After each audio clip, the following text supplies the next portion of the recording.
হঠাৎ বাসায় কোনো মেহমান এসেছে কিংবা বাচ্চাদের হঠাৎ বায়না মেটানোর জন্য আমার কাছে মনে হয় সব থেকে সহজ একটা নাস্তার রেসিপি।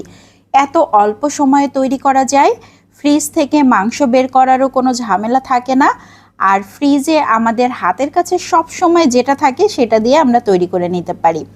প্রথমে আমি একটা টমেটো ছোট ছোট কিউব করে কেটে নিয়েছি, কাঁচামরিচ দিয়ে দিয়েছি 2টা কুচি করে, ধনিয়া পাতা 1 টেবিল চামচ, পেঁয়াজ কুচি 2 টেবিল চামচ, 1/4 চা চামচ করে লবণ আর হলুদ গুঁড়ো দিয়ে দিয়েছি। এখন হাত দিয়ে খুব ভালো করে চটকে চটকে মাখিয়ে নিচ্ছি। এখানে টমেটো ব্যবহার না করলেও কোনো ধরনের সমস্যা নাই, তবে দিলে টেস্টটা ভালো আসবে। 2টা ডিম দিয়ে দিয়েছি, খুব ভালো করে ডিমগুলোকে ফেটিয়ে নিচ্ছি। এখানে ডিমের পরিমাণটা কম বেশি করা যেতে পারে, যার যেমন প্রয়োজন তেমনভাবে তৈরি করে নিলেই হবে। এদিকে আমি তেল গরম করতে দিয়েছিলাম, একটা প্যানে তেল গরম হয়ে গিয়েছে, তার মধ্যে ডিমটাকে দিয়ে দিয়েছি। এখন খুব ভালো করে চারিদিকে ছড়িয়ে দিচ্ছি। আমরা ডিম যেভাবে ভাজি করি ঠিক সেভাবেই ভাজি করে নিতে হবে।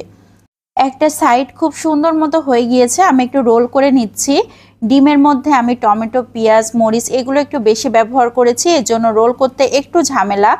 তারপরও কিন্তু টমেটো, পেঁয়াজ, মরিচের জন্য খেতে কিন্তু খুবই মজার হবে।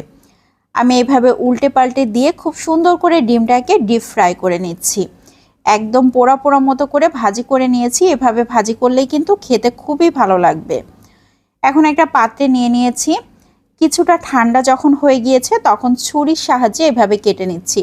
একটু আলতো করে কেটে নিতে হবে, না হলে ভেতর থেকে কিন্তু পেঁয়াজ, মরিচ এগুলো বের হয়ে যেতে পারে। তবে অনেকেই ডিমে পেঁয়াজ, মরিচ এগুলো খুব একটা পছন্দ করেন না, তারা পেঁয়াজ, মরিচ, টমেটো বাদেও কিন্তু এভাবে ডিমটাকে ভেজে নিতে পারবেন। এদিকে একটা বাটিতে 4 টেবিল চামচের মতো বেসন নিয়ে নিয়েছি, 1 টেবিল চামচ কর্নফ্লাওয়ার, 1/4 চা চামচ কালো জিরা, লাল মরিচের গুঁড়া 1/4 চা চামচ, এখানে জিরার গুঁড়া দিয়ে দিয়েছি 1/4 চা চামচ, ভাজা জিরার গুঁড়া ব্যবহার করেছি, আর লবণ হলুদ দিয়ে দিয়েছি 1/4 চা চামচ। সামান্য একটু সয়াবিন তেল দিয়েছিলাম। এখন খুব ভালো করে মিশ্রণটাকে মিশিয়ে নিচ্ছি। অল্প অল্প পানি দিয়েছি আর মিশ্রণটাকে মিশিয়ে নিয়েছি। খুবই সুন্দর একটা বেটার তৈরি হয়েছে। তার মধ্যে একটা ডিম দিয়ে দিয়েছি। 1 খণ্ড ডিম দিয়ে খুব ভালো করে উল্টে পাল্টে কোট করে নিচ্ছি। এদিকে আমি তেল গরম করতে দিয়েছিলাম, তেলটাও গরম হয়ে গিয়েছে, তার মধ্যে একে একে ছেড়ে দিচ্ছি।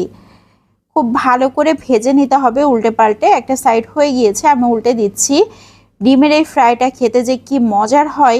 ডিম ভাজি তো আমরা সাধারণত এমনি খেয়ে থাকি, আর এভাবে যদি ডিম ফ্রাইটা করা হয় তাহলে একদম চিকেনের মতো খেতে লাগে। কেউ বুঝতেই পারবে না এটা কি দিয়ে তৈরি করা হয়েছে কাউকে খেতে দিলে। আর খুবই ঝটপট তৈরি করা যায়। বাসায় গেস্ট আসলে গেস্টকে বসিয়ে রেখেও কিন্তু এই নাস্তা তৈরি করে নেওয়া যায়। ঝটপট বাচ্চারা বায়না করে তখনও কিন্তু এভাবে তৈরি করে দিতে পারবেন। আমি একটা ভেঙে শেয়ার করছি, দেখেন ভেতরটা কেমন হয়েছে। ডিমে ভরপুর, খেতে যে কি মজার। আর আমি এখানে টমেটো, পেঁয়াজ একটু বেশি ব্যবহার করেছিলাম, এজন্য কিন্তু বেশি মজার লাগছিল। তো কেমন লাগলো সবাই লাইক ও কমেন্টের মাধ্যমে জানাবেন। যারা এভাবে তৈরি করে নাস্তাটা খাননি তারা একবার হলেও তৈরি করে খেয়ে দেখবেন। আজকের মতো বিদায় নিয়ে নিচ্ছি। আসসালামু আলাইকুম।